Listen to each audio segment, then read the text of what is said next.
Hello, everyone. My name is Dan Wicklum. I'm the CEO of the Transition Accelerator, and we want to start off today's webinar with a land acknowledgement.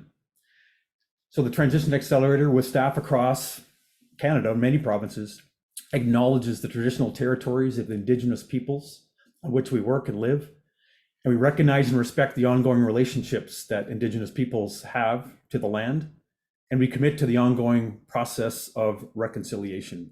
We really try to hardwire into our operations Indigenous values. And that's reflected, frankly, in the partners that we have in the initiative that we're launching today in Electrifying Canada.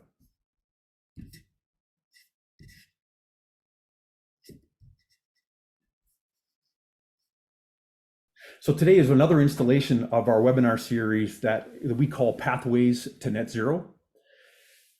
And first of all, one of the major goals of this webinar series, frankly, is to respect your time. All of us are pulled in many different ways in our day-to-day jobs as we play some type of role in the transition of Canada to a future competitive economy that is net zero. So what we really want to do is make this webinar series extremely crisp and make it the place that really people must go to get the latest global insights, international insights, and theory on the latest in understanding of most likely pathways to net zero that will result in not just net zero economies, but again, competitiveness economies as well. One of the things we're going to try to do to, again, to respect your time is to hardwire the timing of this webinar into your calendars. So please follow us on social media. Our Twitter is @CanAccelerator, and our LinkedIn is The Transition Accelerator. And we're going to schedule out hardwired times for the series going into the future with topics. We really want this to be the place where there's a go-to place where people that are for their day jobs, for their careers, are involved in transitions, feel it's a great use of time. And we'll be seeking feedback to make sure that we meet that standard. And with that, I'm going to turn it over to Mo Cabrera, who is the Transition Accelerator's Executive Vice President.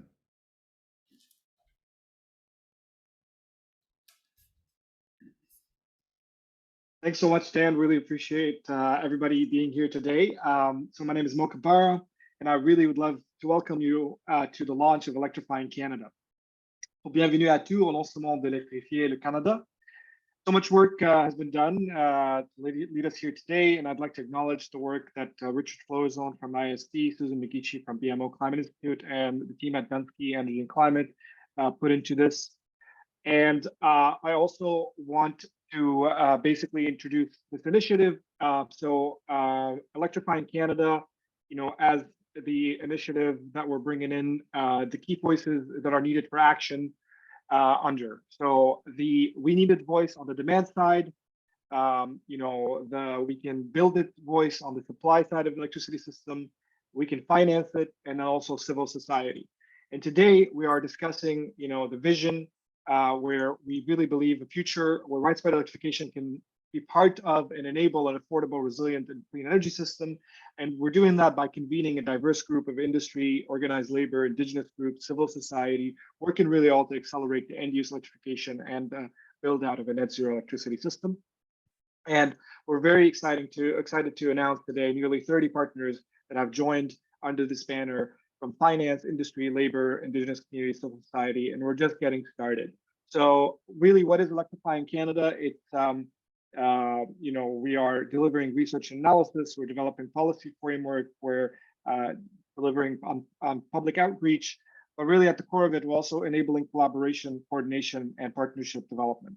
So we really see this as a sustained forum where we can really facilitate those partnerships, knowledge sharing, policy development among industry leaders, labor, indigenous leaders, civil society. And we're starting this initiative with a project that we're calling Shaping Canada's Future Electricity System, really trying to focus on the solutions that we can advance. And we're doing that by really a strong stakeholder engagement process. So we're going to be going to 8 cities across the country, meeting everybody where they're at. We're going to be in Vancouver, Calgary, Regina, Winnipeg, Toronto, Montreal, Halifax, St. John's, and we're also doing an online session for remote and northern communities, and trying to really have that conversation at the regional level to understand what are the key barriers, and how do we start to tackle them. And the benefit here is that this is all happening under a sustained forum where we're bringing partners together, so that this conversation is not just a one-off conversation, it's a long-term process to basically advance solutions in this space. And today we're starting off with a webinar where we have an expert panel that's going to share their insights and expertise on this topic. And the discussion is going to be followed up by a Q&A. So feel free to add your questions in the chat. We really appreciate everybody being here today and the very strong interest that we've received on this webinar. So to get started, I'm going to pass it over to Debbie Sharf, who's the Assistant Deputy Minister at Natural Resources Canada for the energy systems sector. And I'm going to hand it over to Debbie, and really appreciate everybody's time today and looking forward to the conversation. Thanks so much, Mo. Hello, everyone, and c'est un plaisir d'être ici avec vous aujourd'hui. Merci au Transition Accelerator pour l'occasion. I am Debbie Sharf, the ADM of the energy systems sector at NRCan, with responsibility for helping to catalyze Canada's economic opportunities in the energy transition, and with specific responsibilities to help support a clean, reliable, affordable, and inclusive electricity sector. I believe that Canada is uniquely placed to take advantage of major areas of growth that will be driven by the global transition to a net zero future.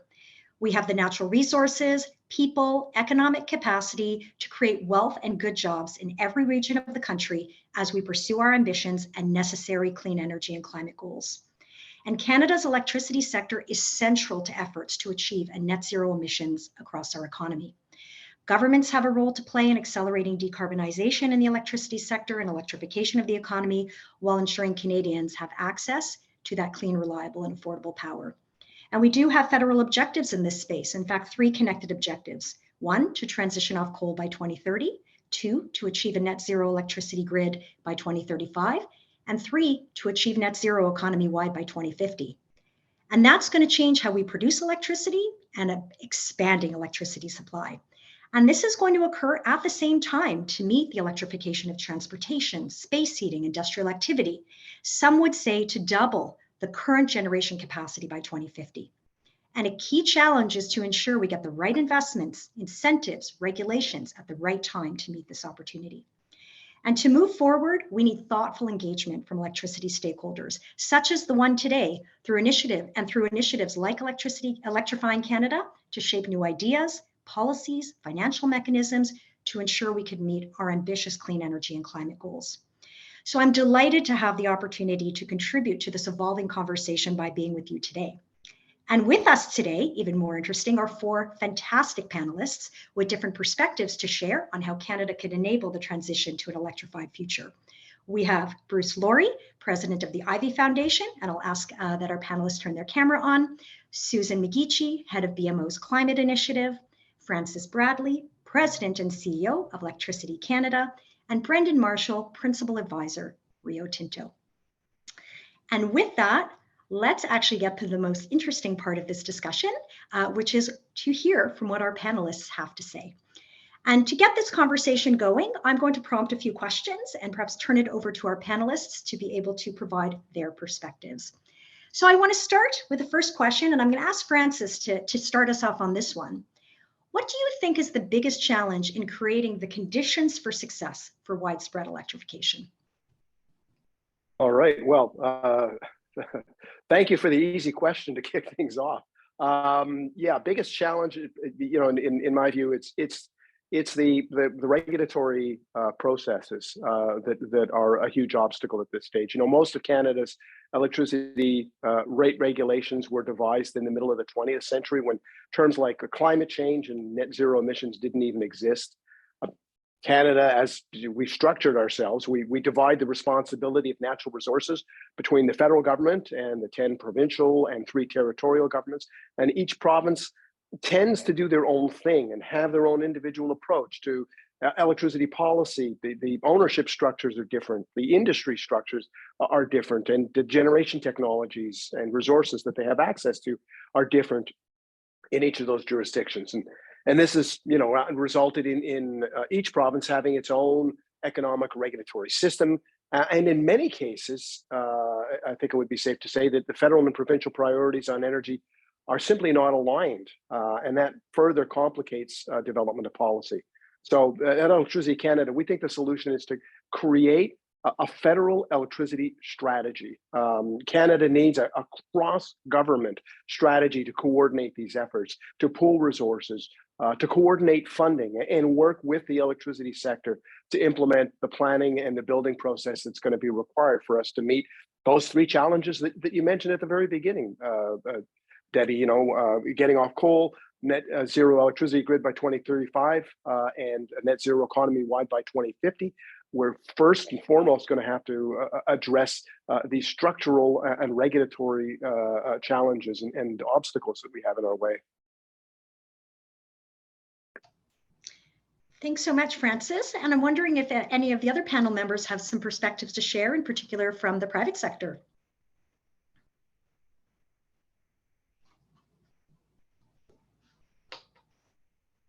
Well, I mean, I can pick up on Francis, his call for a kind of a clean electricity development strategy, and I just want to note, like, we don't have to reinvent the wheel in terms of what's been done elsewhere. We can replicate what the EU did, where energy ministers across the continent, so multiple countries, got together, put in place a temporary framework to accelerate the permit granting process, which I think is really key. And the process is for specific renewable energy technologies that have the highest potential for quick deployment and the least impact on the environment. And I just want to note, while potentially controversial, there's a similar strategy in South Africa to expedite renewable energy development. And understanding that this type of solution would require very strong governance, the country has identified renewable energy development zones in areas of low to medium environmental sensitivity, and then the idea is that solar projects developed in these zones can be expedited with a similar proposal for transmission lines located in strategic transmission corridors. So I echo Francis' comments about needing a kind of a national approach and with cooperation across governments. Thanks, Susan. Well, actually, you both have raised a very interesting point about sort of the variety of different regulatory systems and approaches that are being used across the country. And to my next thought and question is, one of the challenges in our decentralized federation is enabling coordination and collaboration in such a complex stakeholder landscape. And so I'm wondering if, I'd love to hear from panel members, and Bruce, I think you'll be a great person to start this one. Can you comment on the challenges ahead? Yeah, sure. Thanks, Debbie. And maybe just to take a moment as well to thank you, Debbie, and your team at NRCan for your leadership on this file. It's been a pleasure working with all of you at NRCan. Yeah, so I think Francis set this up well in terms of the historical nature of electricity development in the country. The fact that we've basically landed with 10 plus in the territories, a few other distinct provincial, regulated, mandated, overseen, governed electricity systems, and there is a remarkable little coordination or even conversation among the provinces in terms of how to best manage systems that are going to decarbonize rapidly, ensure maximum affordability, make sure investments are coordinated. And so I think we've been looking at models around the world, and we just have to look south of the border where we see quite a bit of integration through state coordinated regional electricity system operators throughout different regions in the US. We see the same thing in Australia. We see the same thing in the UK and Europe. So I think from our perspective, we're really looking at some of the softer issues that we think can help unlock technology, unlock finance to solve this. And it sounds maybe a little naive, but really I think collaboration is going to help us break through a lot of this. And I think that's really what Electrifying Canada is trying to do, is bring together different players, those who are concerned about the future of electricity or who want to help build it out or finance it, and really come up with some kind of collaborative structure in Canada. And maybe there'll be some regional subsets, but ultimately we need to sort of step back and not really focus on as much on, how does one province figure out how to deliver electricity to the people of that province, but how do we as a country make sure that we're benefiting, regionally and nationally from a thoughtful plan, a national strategy, as Francis said, even if that national strategy is, broken down into some logical subcomponents where it makes sense to maximize different kinds of inputs. And then maybe just I'll save it for later. I know affordability is just going to be so central to all of this this conversation. So, but I'm sure you're going to ask us about that later, Debbie. Thanks, Debbie, Bruce. I can jump in there to add a little bit more perspective Fantastic. on that. So I think one of the interesting perspectives that Rio Tinto brings to this conversation is that we're a proxy of sorts for the multiplicity of challenges and opportunities that are presented and need to be dealt with in order for industrial and broader electrification to advance in Canada. And what I mean by that is, our geographical footprint in country spans from Newfoundland and Labrador, where we have an integrated iron ore mining and metal manufacturing complex, to Quebec, where we have an integrated smelting, aluminum smelting business, also in BC. And then we also have a diamond mine in the Northwest Territories that is off-grid, diesel reliant, despite us having a 9.2 megawatt wind farm, which if you look really closely, you can see in the back of my image here. And what you see on that geographical footprint is the diversity of circumstances that businesses find themselves in Canada with respect to electricity.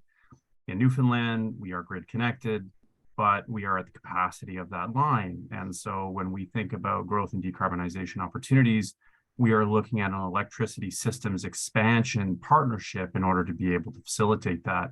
In Quebec, we are a significant electricity generator, but at the same time, we are still a purchaser of power off the grid and have to partner in order to achieve the growth and decarbonization vision that we have in that province.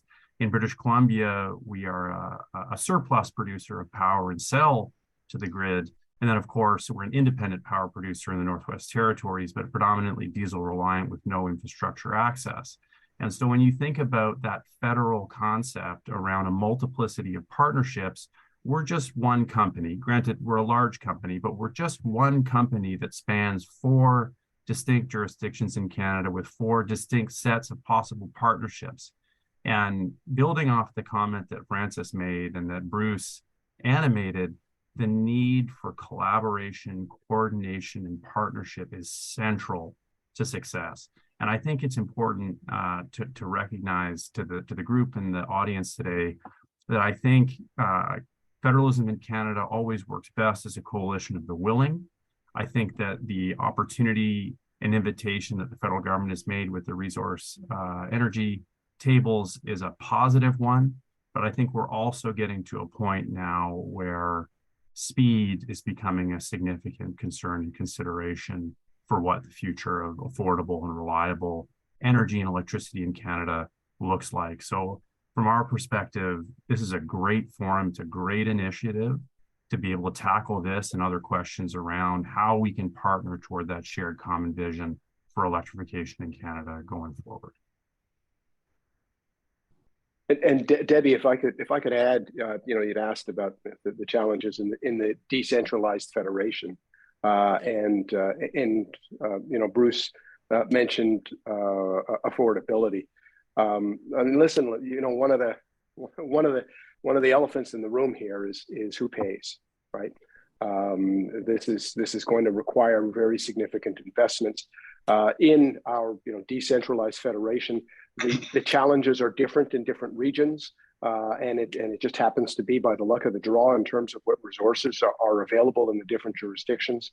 To preserve customer affordability, we're going to need to consider basically how the tax-based funding can support some of these infrastructure investments. Relying exclusively on the rate base to fund tomorrow's grid will inevitably put pressure on customers, especially those who are most vulnerable, and also disproportionately in certain jurisdictions. So, if some of these costs are to be borne by the tax base, through infrastructure funding, tax credits, or other incentive schemes, we think it would provide a wider, more progressive base for this funding and fairer. Government investments would reflect the public good that a cleaner electricity system would offer. And low-income families would not be adversely impacted with the burden of paying for essentially our net zero future. So Bradley, maybe if I could just a quick follow-up question on that. So, very tricky space, affordability and the cost of electricity for consumers and businesses and Canadians writ large. Do you have any thoughts on how to bring the public along in that kind of conversation where we're really trying to balance how to get these investments done and find that right sweet spot around affordability? Because we know it's going to cost more, and we know multiple players, including governments, will have to shoulder some of that burden, but it may also be the end user who may have to shoulder a part of that burden. So how do you bring the public along? Yeah, I think there's two critical audiences that we have to bring along. Absolutely, the public is one of them, but I think it's a more complex challenge in terms of the communication. Yes, people are going to be paying more for electricity. They're going to be using more electricity on the one hand. On the other hand, they're going to be using fewer fossil fuels. And the Canadian Climate Institute has done some research that would suggest that the total energy bill for customers out to 2050 would be the same, or in some cases even a little bit less. That isn't easy to communicate. It certainly is absolutely a challenge from a communication standpoint. The other critical audience, frankly, are people, probably the folks that are sitting around the cabinet table in Ottawa, in terms of their willingness as well to be able to make investments in this space. I don't discount the challenge of communicating to the public and trying to communicate these kinds of issues. We need to look for opportunities. We need to look for opportunities to be able to engage, and that's frankly a critical role that all of us need to play. It isn't simply the government using its bully pulpit. It's going to be all of the stakeholders, and I see this initiative as part and parcel of that, is trying to spark a greater discussion and dialogue in this space. Thanks, Francis. And, this actually brings me to another thought that was on my mind. And Susan, I might ask if you can start us off on this particular question, because we've talked a lot about all these challenges that we have to balance and work through. What is the most important thing that we should be working on now, whether it be an early win or a way to build momentum around this opportunity? So where do we start? I'm not sure where we start, but in terms of building momentum, I mean, we're looking at opportunities to, kind of building on Brendan's points too, looking at opportunities to connect energy users with the clean energy generation. So for example, European-based GridServe has its own solar farms, solar energy centers, that little, kind of mini power stations that integrate solar from their farms and energy storage. And then they have EV charging infrastructure that can connect to their little power stations as well as to the grid. And there's so much momentum in electric vehicles, where policies, technologies, and economics are fairly well aligned, and that's where we, as capital providers, that's our sweet spot. And so there are lots of other opportunities in other sectors where we need to still kind of work through the policy barriers and find those policy levers to attract private capital flows. But where it is aligned, like in the whole electric vehicle value chain, there's opportunity for private capital to come now, and we need to quickly put in place whatever remaining levers are required, just to get this whole EV system and value chain operating at scale. I'm wondering, Bruce, if you have, I know you have definitely put some thought into this. What do you think the most important things are to start getting going on right now? I mean, a good starting point for me is always having some solid analysis of where we're at and what we see as some of the barriers. And I know in my years involved in electricity governance in Ontario, there was always a lot of good analysis. There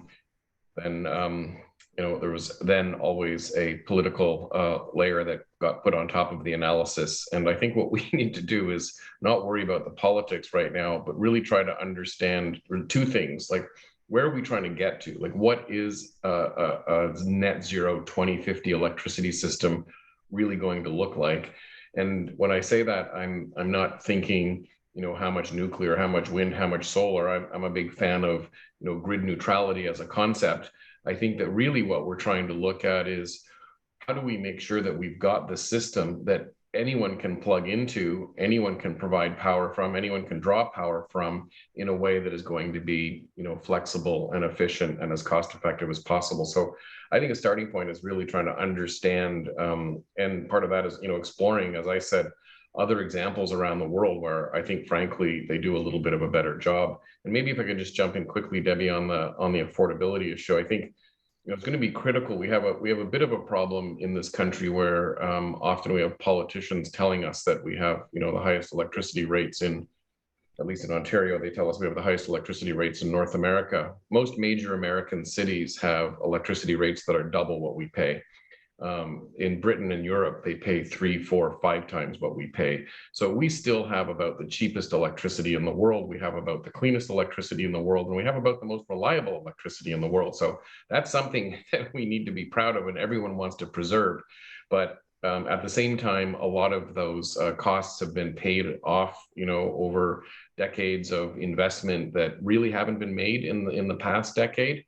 And so we're at risk now of having to catch up on investment in the system, and that's going to mean increased costs. And to Francis's point, there's a reason historically why we had public utilities. It was because they were seen to be a public service, and a public service meant that governments helped pay to provide that public service.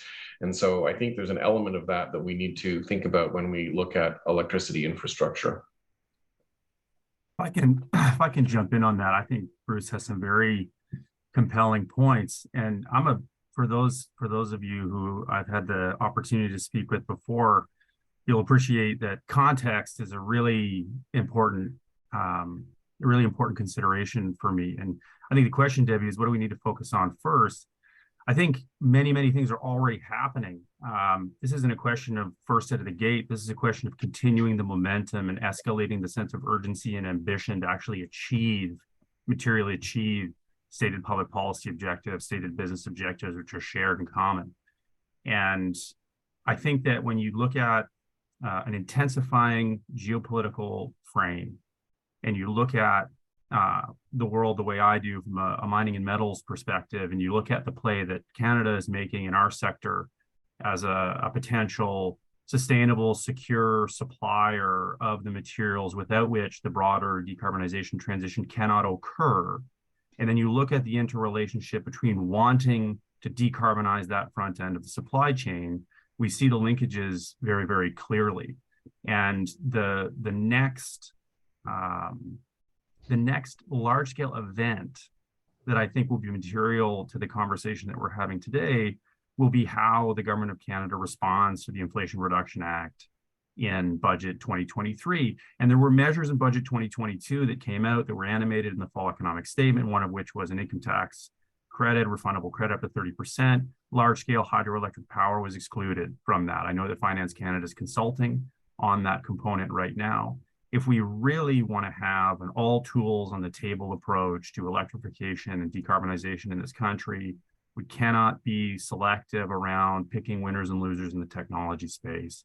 And so if we want a tangible, concrete material, single deliverable about what is one thing that we can do next, I would propose expanding that credit to include large-scale hydroelectric refurbishment and construction. to bring Canada more closely in line with what the incentives in the IRA will provide electricity producers in the United States. Thanks, Brendan. The panelists are making their remarks in a direction of where I wanted to take my next question. So thank you for that, Brendan, because we talked a little bit about how the regulatory systems work and a bit about affordability and some of the challenges there. And now, Brendan, I think you're getting a bit more into competitiveness issues and some of the economic issues, which really leads into the next question. And I was hoping Susan would be able to start us off there.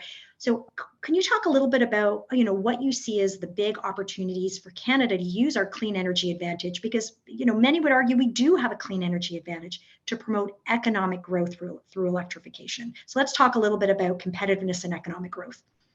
Yeah, no, absolutely. I mean, one of the key opportunities that the BMO Climate Institute has been focused on, over the last year is our leadership position in the supply of the critical feedstock materials. So we're looking at, kind of copper, nickel, zinc, and also aluminum and iron and steel. And I know Brendan can speak about these metals, better than I can, but the massive decarbonization opportunity for them is electrification. And of course, we have our ambition to be, our clients' lead partner in the net zero world. So when we look at our loan portfolios, we also are thinking about how do we help reduce emissions within those portfolios. Well, those are our clients' emissions, and access to clean electricity, in this country is that competitive advantage for the companies that operate here.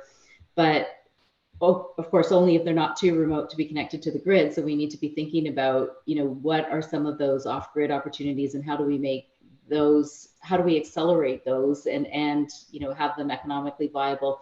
If we look at the carbon intensity of materials in this country compared to the carbon intensity of many materials in the US, we're actually higher, even though we have cleaner grids, because we have more offsite locations. So we need to be thinking about how to connect more of our production, and then what we can be doing to enable our clients or our companies that operate in this country, enable them to access the greater volumes of electricity that they'll need compared to what they have now. So I'm seeing that I think Electrifying Canada has more challenges than just clean, affordable, and reliable, but perhaps we also have abundant and accessible as criteria we also have to consider in terms of having these industries have access to the electricity they need to be able to electrify and have that advantage in a decarbonized space. So thanks for that, Susan. So why do you think Electrifying Canada, let's talk a little bit about the initiative itself. Why do you think it's an important forum to overcome all the challenges and the things that we have to balance in the electricity system to make it work? And sort of thinking forward, now that the initiative is launched, what practically should the forum deliver? So maybe I'll start with you, Brendan, but perhaps other panel members would like to offer their thoughts on that to help see where the initiative is going to go next. Thanks for that. Happy to jump off on this one. So I spoke a bit earlier off the top of the webinar about Rio Tinto's presence in Canada with our iron ore business, which is essential for green steel making, which is a priority supply chain for decarbonization identified by the Government of Canada. We are advancing the lowest carbon intensity aluminum production in the world. Here in Canada, we have R&D projects advancing carbon neutral aluminum production through our ELSIS partnership with Alcoa. We have some very exciting, world-leading, and in some cases first in the world technology plays here in Canada that present potentially globally transformational progress on this decarbonization challenge. And what is driving that? Well, for context, Rio Tinto has an exceptionally ambitious climate commitment, more ambitious than that of the Government of Canada, in fact. So by 2030, we have committed at a site level to have an absolute 50% reduction in Scope 1 and Scope 2 emissions for our sites. And so when we think about what the plausible pathway is to achieve that, access to affordable and abundant clean power, in some cases, new access, in other cases, increased access, is central to that solution. And when we commit ourselves to participating in forums like this, it's really from a both and attitude. I mean, we have committed $7.5 billion by 2030 to support our own company's decarbonization. That may seem like a lot of money. We're a large company. This is something that we cannot do alone. And so by participating in forums like this, by having conversations like this, we acknowledge that we don't have all of the answers. We have some people's solutions. Other people have solutions that we need. We really need to have an honest deepening of the partnership in order to achieve success. And we think that engaging in this forum is an important vehicle to advancing that conversation. Thanks, Brenton. Oh, Francis, I was going to go to you next and you beat me to it. So I'd love to hear your perspective. Well, yeah, so Electrifying Canada as an important forum. This is an important moment for all of us. We're kind of at a critical juncture here. We're going to need government, industry, and civil society to work together to make something that is difficult but important to happen. And we're talking to folks about the challenge of decarbonization and electrification. I keep going back to the process for the COVID-19 vaccine. Right before 2020, the rollout of a vaccine took multiple years, and then COVID-19 happened. Governments, industry, civil society all worked together and fast-tracked research, development, production, and distribution in mere months. The COVID vaccine rollout was a moment where everybody worked together and made something that was seemingly impossible from a timing standpoint at the very beginning happen. So I think we need a similar effort right now in order to avert the effects of climate change. We're talking about this, but I think we need to get a whole lot louder about it. Forums like Electrifying Canada are a good way for us to come together and to champion the work that needs to be done, and to work out an approach to get moving and to get things building, frankly. Thanks so Debbie, much. I just want to build on Francis' COVID example, because it was the vaccine, but it was also the financing. So we had during COVID, we had multiple companies and people who needed access to lower cost capital. And unlike, kind of that blended finance that's bespoke and low value, the governments, in a way that they haven't done before in this country, really worked with the banks to accelerate the distribution of that capital. And we could actually leverage some of the lessons learned from that COVID experience to now support the net zero transition in a way that we haven't done yet. Excellent comments. Bruce, I want to give you the last word on this question. What should the forum practically deliver? Great, thanks, Debbie. I think there's a lot of challenges, but I think we really need to focus on the opportunities that we have ahead in this country. I mean, we've got outstanding people all across the country now, I think, getting mobilized, and I would say that we have, I would divide the opportunities almost in two time horizons. We've got the big 2050. We've got to get to net zero time horizon, and one of the benefits of the electricity industry, it's one of the few industries in the world that does like 50-year planning or 20-year planning in terms of capital investment and electricity requirements. So that's actually an opportunity. But at the same time, we can't let that time horizon keep us from doing the immediate things that need to happen today. Like, we actually have a pretty good sense of some of the opportunities to invest in storage and renewables and infrastructure. And so I would say that this forum really is an opportunity to really look at both of those sides, to think about the long term, but actually get things happening as quickly as possible. And part of that's going to be more collaboration with more people, thinking about it in the different regions, and then pulling all of that together in some hopefully coherent way.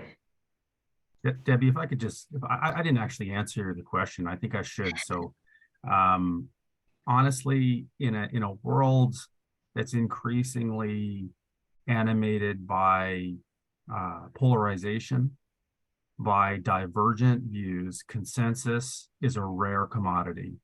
And these forums are an opportunity to invest in achieving a consensus representative view of what the pathway forward looks like and what's required to get there. And I think as a practical deliverable, that's should be number one on the agenda.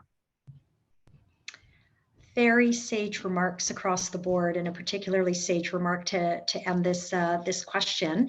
So I have one final question I'm hoping each of the panelists can answer, because I love ending every discussion before we head off over to the Q&A on a positive note, or a note of optimism, which is my question. Are you optimistic that we can do this? We've talked about a lot of challenges today. I am hearing a lot about opportunity as well. Are you optimistic that we can do this, and why are you optimistic? And since Brendan, you're up on the screen first, I'm going to ask if you can answer that question, and then we'll hop over to the other panelists.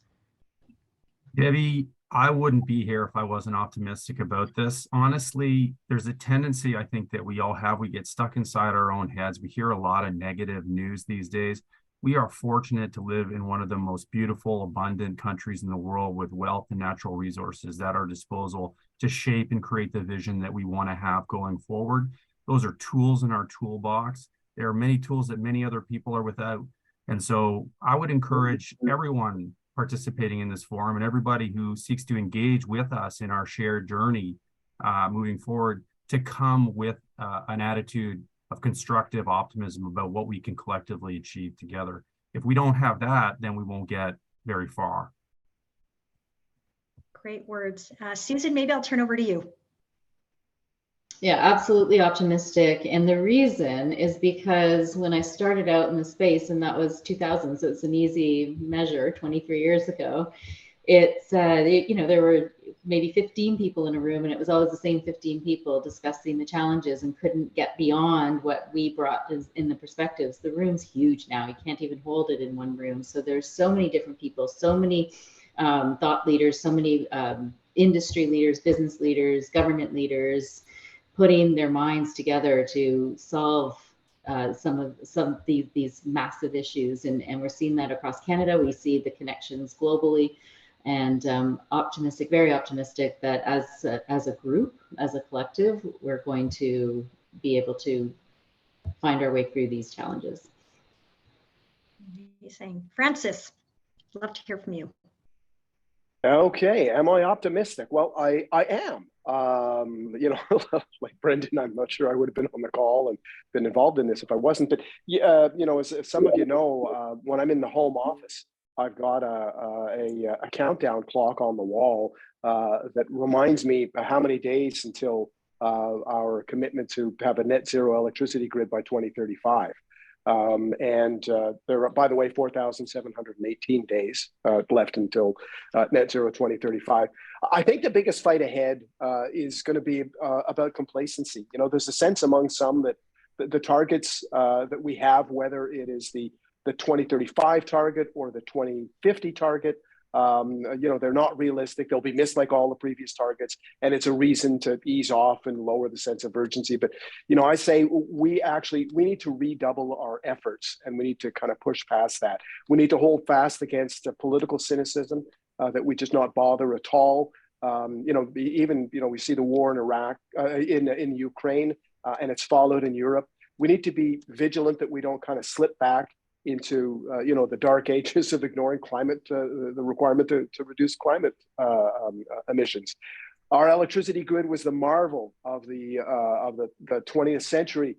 It helped birth the 21st century that we now live in. We want the grid to continue into the 22nd century as non-emitting, reliable, and affordable. And yeah, sure, we face immense challenges. You know, we talked about some of them: regulations, the time it takes to site and get projects approved, the differences from province to province on how electricity is mandated and distributed. But, you know, these are not insurmountable challenges. You know, and the time essentially now, in my view, has come for us to roll up our sleeves collectively and get to work. And I'm confident that we'll be able to do so.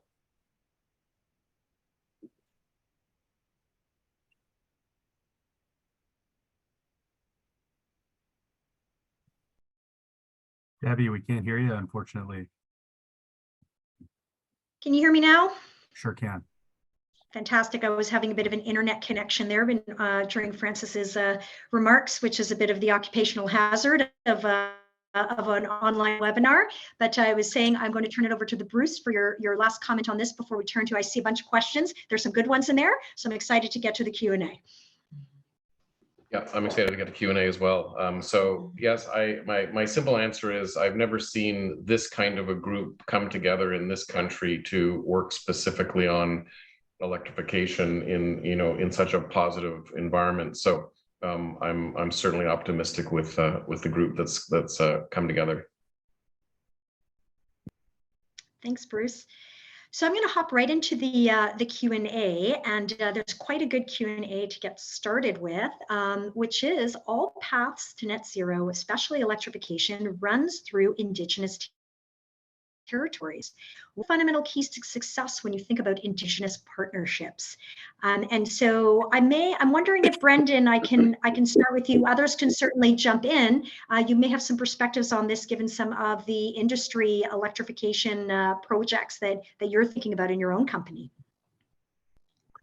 Yeah, thanks for that, Debbie. I mean, look, I think that, as I've said on this call, I think now the fourth, maybe the fifth time, there is no success without partnership, and there is no partnership without meaningful engagement and a shared vision and a trust-based outcome. And so, you know, when we think about pathways forward, we do not think about what those options or opportunities are without a lens to meaningful engagement and consultation with our community partners and Indigenous partners. And so that's the spirit with which we approach this challenge and opportunity. We know that not every project is going to go forward, not every project should go forward, but we know that there are many, many good projects with good opportunities to share mutual benefits, and we look forward to continuing to deepen those partnerships, create new ones, and basically move towards this common goal. I'll add, Debbie, this, you know, to me, it's an economic overhaul, right? Like, we're going to have whole new industries, we're going to have whole new companies, and that's such, I would think, a great opportunity to create equity positions, deliberately create equity positions for Indigenous communities as well as others who have been, you know, perhaps disadvantaged in terms of, you know, sort of supporting entrepreneurs that have historically been marginalized. Examples again around the world. So Africa has Solar Sister that deliberately did this to raise both the equity positions and job creation for women across the continent. And I think that's those types of models that are very successful can be leveraged here as well.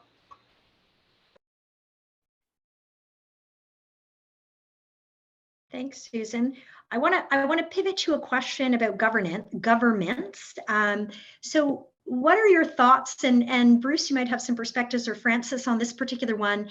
How can we enable leadership from provincial governments, you might want to say provincial or federal governments, to be brave and make big policy goals, and not only make big policy goals, but support big implementation?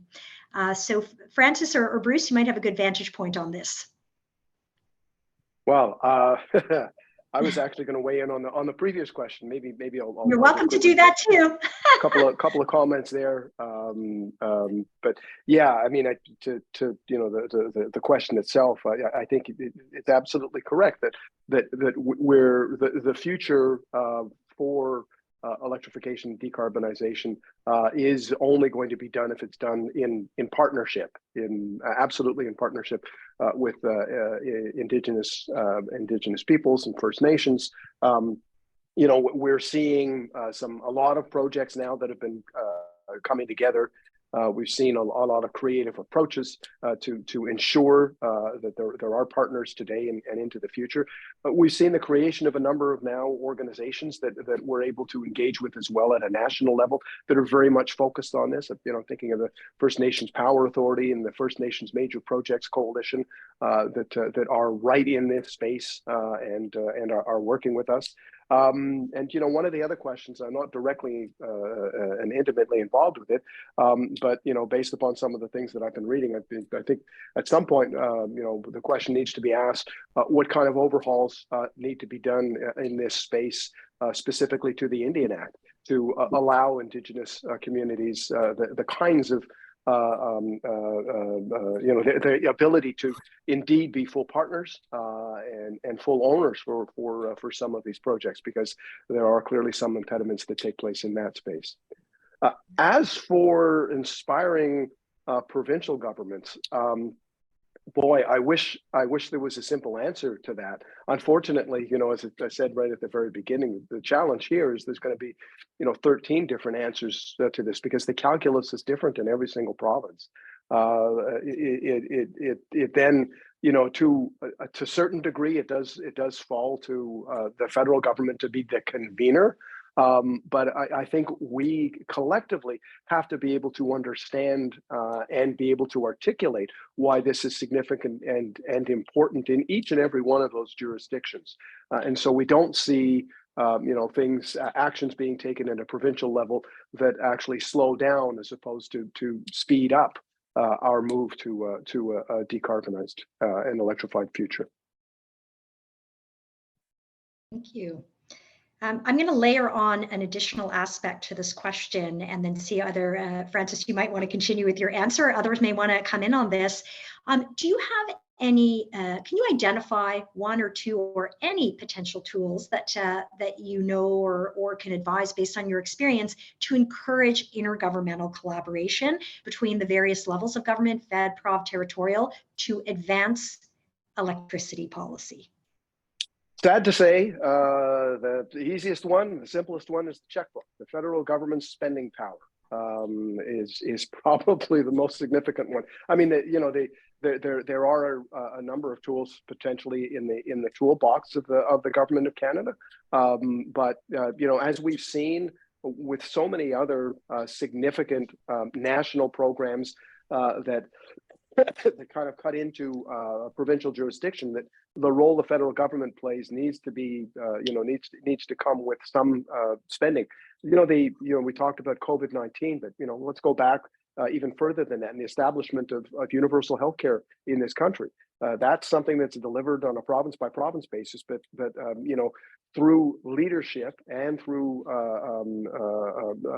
spending from the federal government and funding from the federal government, we have essentially a universal system right across the country in every single jurisdiction.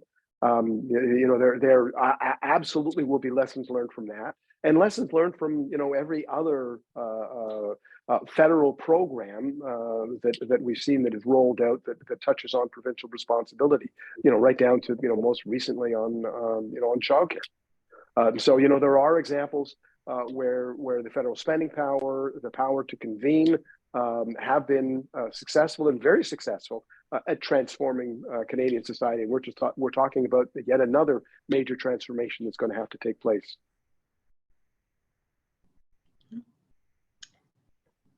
Bruce, I was going to turn over to you next. And Brendan, I see your mic is off, so if you have something to say, we'll bring you in after Bruce.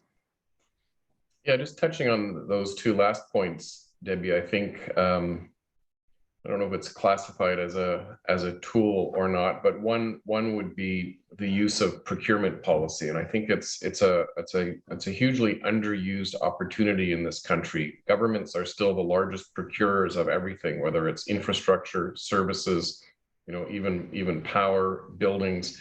And so we need to start thinking about how we can use procurement to achieve these goals. And the federal government, again, has a role in assigning kind of guidelines to joint federal provincial procurement projects.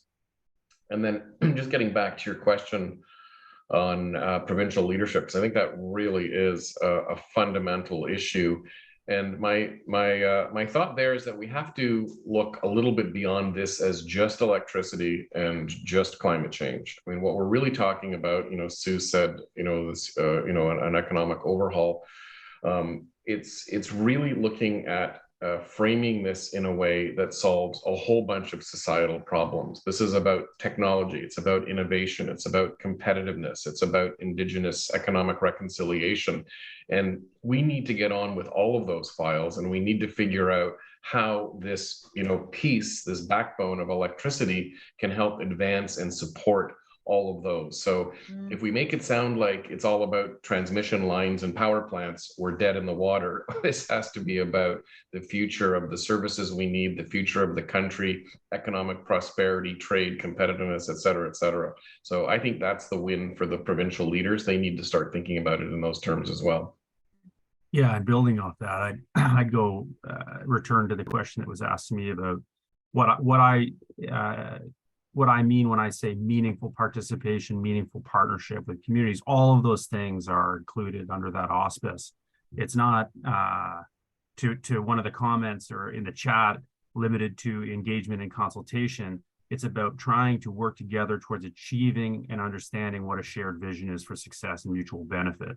So I think that there is a pushing of the limits that's going to be required there. And that's one of the reasons why I really like the word economic reconciliation as well. And I think that before coming to Rio Tinto, I was at MAC. It was one of the things I was very proud of the sector as a whole. And now in the context of Rio Tinto, one of the things that I really enjoy about being a part of this company is that it really is a tangible vehicle for driving and advancing economic reconciliation for Indigenous peoples in Canada. Thanks, Brendan. So Bruce, you talked about electricity serving a lot of purposes and being a lot of different things, not just transmission lines and generation. So I wanted to ask about, or somebody else asked, about the opportunity to reduce energy use, and how does demand side management and demand response and energy efficiency support our goals? And perhaps maybe Francis, I'll start with you and I'll let others jump in if they have things to add. Yes, so it's absolutely one of the key pieces. The future is going to be a combination of all of the above, of every opportunity to produce non-emitting electricity, whether it is hydro, solar, wind, nuclear. We're going to need more transmission, the ability to interconnect different regions to unlock more of the intermittent energy resources, but absolutely on the customer side as well. The energy efficiency and demand management are going to be absolutely critical tools in the toolbox for us to be able to meet that future. But that's also one of the ways that we're going to be able to engage the public, to engage customers in this conversation, is to actually provide them tools so that they can be part of the solution, and so that they can see that they're part of the solution as well. Fantastic. And I would say this is where banks can really support as well. So, I mean, it is easier for us to create more innovative financing structures for energy efficiency than it is for fuel switching, because we have less control over that. So it's definitely, it's first, right? And then fuel switching after. So I'm going to add on a layer to this question because somebody asked, which one's sort of harder or needs to take precedent, supply or reducing demand? And I have a sneaky suspicion I know the answer, but how do you think about those two things side by side? Yeah, well, I don't think of them side by side. I think of them as absolutely operating in parallel, and both are going to be required. If you look at the challenge to get from now out to 2050, as you said at the beginning, this is doubling our doubling or tripling our energy generation or our energy utilization and energy capacity. If you just start doing the math to be able to get from here to there, it means we're going to have to absolutely pursue both avenues to the max to be able to get to that point. And one way to look at the interplay, Debbie, is that if we need more electricity, then using less of it somewhere else is the cheapest way to get more electricity. And the only free electricity is the electricity we don't use. So demand management, efficiency, groups out there like Efficiency Canada who are doing a great job on this file. I mean, it's just so critical. And my sense is when we think of doubling or tripling the electricity system, we'll probably have to triple it if we don't do it efficiently. And we can probably get away with doubling it if we maximize the efficiency of end use. So we absolutely have to do that, because otherwise affordability is out the window if we're talking about, tripling it without efficiency. I'd take that one step further and move it into the value-added products that electricity creates, and think about the supply chain of those green electrons. So this past summer, Rio Tinto Aluminum made an announcement to expand recycling capacity for input into our smelting process. And when you think about the current direction of aluminum recycling, it's all out of country. And if you think about that being the lowest carbon intensive aluminum manufactured in the world, we are outsourcing clean electrons out of country to be recycled elsewhere. And so, the extent to which that secondary, tertiary supply chains can be captured, and then the energy intensity of manufacturing aluminum from recycled inputs significantly reduced compared to virgin green aluminum, then there's another net electrical benefit associated with that circular economy as well. And that type of thinking applies well beyond just, the aluminum supply chain in that example. That same type of thinking applies with respect to hydrogen as well, right? And the relative efficiency of manufacturing hydrogen for a domestic value-added near in-country consumption versus, generating hydrogen and transformation for some form of overseas export. There's a clear benefit and economic case for having as much of those supply chains within country as possible on a best use case for green electrons. Okay, I'm going to ask another question, which is going to get into the issue of transmission. So somebody asked, is a Canadian or Canadian American regional transmission organization a viable option? And while I don't have a sense of exactly what's underlying the question, we know that building transmission lines are really difficult from the fact that they're linear projects that cross over many different lands or borders of various provinces with all of those collaboration issues, but also can be very expensive, especially when there's one industrial user at the end that is the one who needs the electricity to begin with in a new industrial development area. So perhaps, that could be one option to talk about, but maybe some comments around, how should we look at the way we invest, the financing options, the approach to building transmission lines to facilitate electrification. And Brendan, you're on the screen. You might have some perspectives on this. We could start there. And Susan, I think you may have some perspectives as well. You know what? I'm gonna plead ignorance on this particular topic. And as a proud member of Electricity Canada, I know that my peer Francis will have a lot to say about this particular topic. So in the interest of sharing the best information to the group, Francis, I'm gonna pass it over to you. Oh, okay. Yes. So I mean, there's a couple of different things in the question. A Canada transmission organization or Canada US. What likely makes more sense is regional approaches, and we already have kind of a regional approach to the development of the electricity grids in North America. What we're talking about, I think, is further expanding those opportunities.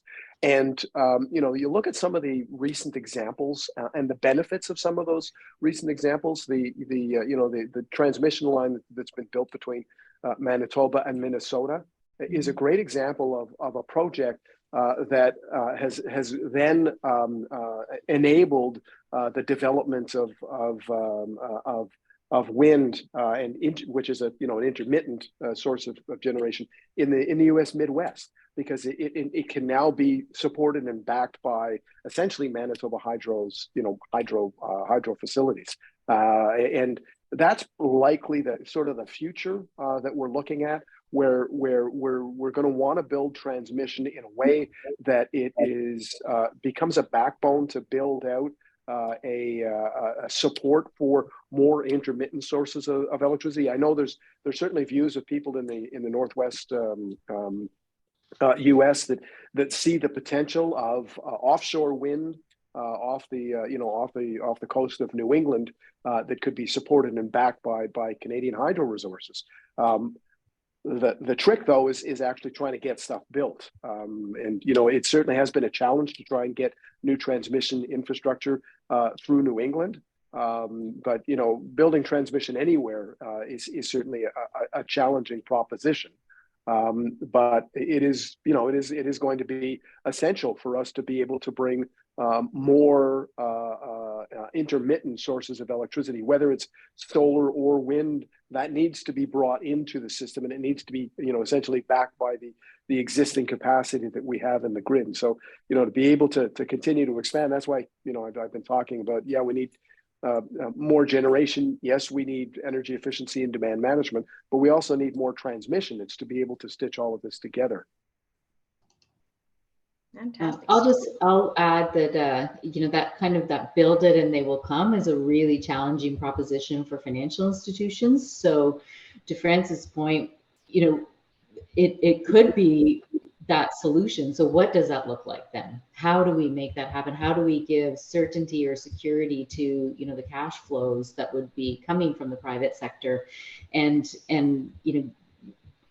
building out those case studies that Francis mentioned? They have happened. We have innovative examples. So what is the barrier to scaling those, and then are there negotiations that can be had? And what is exciting in terms of, back to that optimism piece, is that you do have the financial sector leaders at the table now having those conversations in a way that they never were before with government, and so perhaps that's going to be a solution forward on this very challenging topic. Bruce, did you want to jump in? Yeah, just maybe quickly. I think it's a really important point, and I almost see the one of the roles of Electrifying Canada to really identify how Canada can come together as a country on figuring out things for ourselves and look at regional opportunities, and then subsets of those regional opportunities really need to look at cross-border transmission enhancement. But as you said, it's a pretty tough issue. But we know that if we want to, again, maximize affordability, decarbonize more quickly, opportunities to trade electricity, and specifically, what Francis referred to, we've got a lot of hydro storage in Quebec. We've got huge offshore wind coming, New England and off of Canada. Those systems really need to start integrating, and the only way you can do that is with significant increases to the transmission capacity. And those discussions are the reason why I'm actually in Washington today and not in Ottawa. Well, Francis, that is a great way for me to conclude this panel. Francis is already out there trying to figure out a way to work with other governments to make this happen, although I know you've been doing that for quite some time. So with that, I personally want to say thank you to the panelists. I think this was a rich discussion that talked about all the complexities we have to manage going forward, but coupled with tremendous optimism for the progress we've made and optimism for the progress we believe we can make. And so I want to thank you all, and I'm going to turn it back to Mo, who will help us conclude this particular panel. Thanks so much, Debbie, and really thank you for all the work that you're doing as well, and the work that your team is doing. And I'd really like to thank all the great panelists, Bruce, Brendan, Francis, Susan. I mean, today is really the start of the conversation for us, and we're really happy to establish this forum and to have you speak to the need for this initiative and how we can advance the solutions that we need together. This is a theme that is coming up on a lot of the things that we're working on in the net zero transition, but electricity is a very critical element of having collaboration, coordination, and partnerships. We're very excited to be working with the partners that we've assembled from across the entire country and the entire electricity supply chain or value chain. Nous sommes très heureux de travailler avec nos partenaires de tous les pays et du secteur. Please reach out to us. We're at ec@transitionaccelerator.ca. Paisley will put our email in the chat if you'd like to continue this conversation. Again, I would like to thank all our panelists, all our webinar attendees. We had amazing turnout.